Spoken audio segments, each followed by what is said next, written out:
There's a moment in every major franchise when the studio forgets who their audience is. And it's not always because they don't care, but more so because they think they've evolved past them.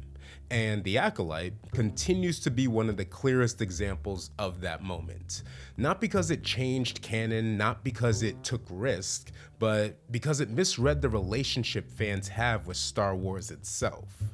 It's not about the plot, it's about understanding people. See, Star Wars fans aren't obsessed with lore, they're obsessed with meaning.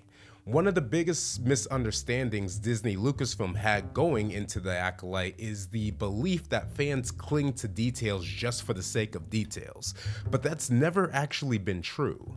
Star Wars fans don't memorize timelines because they're pedantic, they memorize timelines because they're trying to respect the internal logic of a storied universe that's shaped their fandoms. So when the show told audiences, don't worry about canon, it's a vibe, it wasn't liberating, it was dismissive. Because for fans, canon isn't a cage. In fact, if anything, it's more of a contract. A contract that says, we care about this universe as much as you do. And when The Acolyte broke that contract, fans didn't feel challenged, they felt unheard. And it seems everyone involved with The Acolyte refuses to acknowledge that. You can change Star Wars, but you can't treat it like it's new. There's a particular rule in marketing that says you can evolve a brand, but you must honor the story that people believe they are buying. Star Wars is the perfect example of that. It's not a blank canvas, it's a communal myth, a story shaped across 40 years. Subsequent stories, be it movies, shows, books, games, comics, for the most part fed into that story. But The Acolyte approached it like a reboot. It spoke to the audience as if the audience had no prior relationship with the Jedi or the Force or the era before the Skywalkers.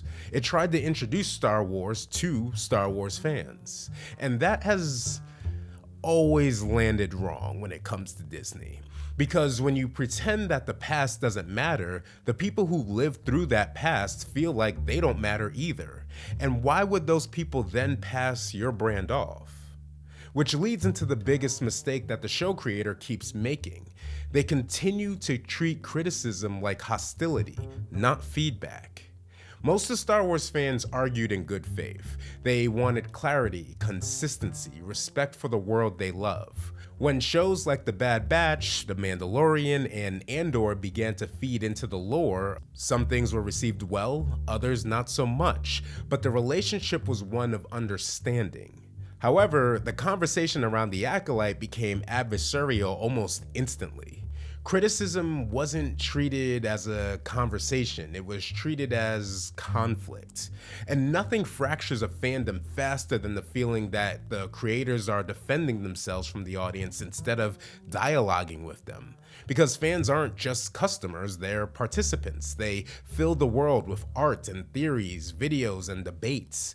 They keep the galaxy alive long after the credits roll.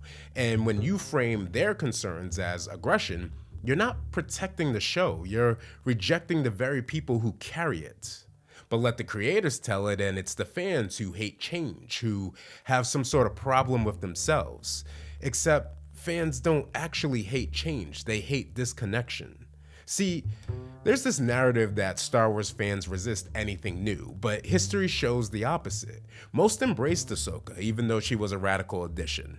People embraced Rogue One, even though it recontextualized the rebellion. People embraced The Mandalorian in major ways, even though it introduced entirely new mythology.